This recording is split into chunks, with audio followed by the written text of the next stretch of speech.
Bientôt 2 ans que sa fille Charlize a disparu. Le temps n'arrange rien au final. Donc on espère juste que les choses vont changer pour les prochaines générations.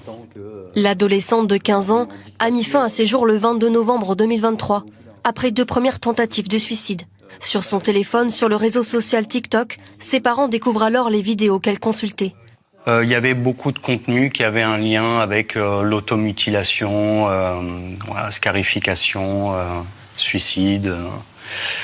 Des contenus hallucinants où on voyait dans les commentaires des jeunes qui se tiraient vers le bas, en fait. Comme si c'était un concours de celui qui allait réussir en premier. Les parents de Charlize ont rejoint un collectif de familles, Algos Victima, dont fait aussi partie la mère de Marie, que nous avions rencontrée. Sur le compte TikTok de sa fille, après son suicide, elle retrouve les mêmes vidéos. On lui suggérait que, en fait, c'était la meilleure solution. Le suicide. Le suicide. Ensemble, les familles veulent faire reconnaître la responsabilité du réseau social dans la dégradation de l'état de santé mentale et physique de leur fille. Elles pointent du doigt l'algorithme de TikTok.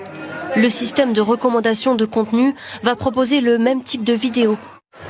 Depuis plusieurs heures, les enquêteurs perquisitionnent ce mobil-home situé dans la campagne d'Oléron.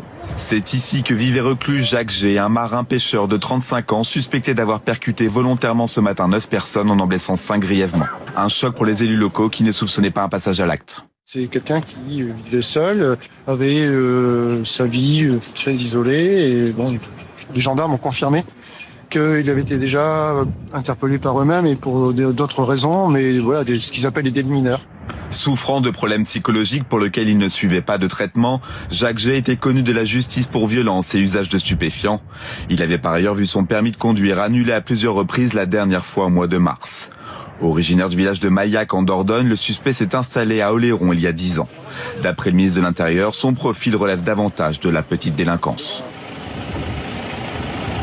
Cet individu est connu pour des délits de droit commun. Il n'est pas connu des services de renseignement au titre de la radicalisation, de quelque nature qu'elle soit. Au moment de son arrestation mouvementée, le suspect a mis le feu à son véhicule qui contenait une bouteille de gaz. Les gendarmes ont dû faire usage de pistolets à impulsion électrique, alors que Jacques G hurlait ces mots. Au moment de son interpellation, il a bien crié « Allah Akbar ». Néanmoins, le mobile n'est pas confirmé et l'enquête devra le déterminer. Les enquêteurs ont saisi du matériel informatique à son domicile et étudient la piste d'une radicalisation alimentée par Internet. Une piste confirmée par certains élus qui ont pu échanger avec les gendarmes.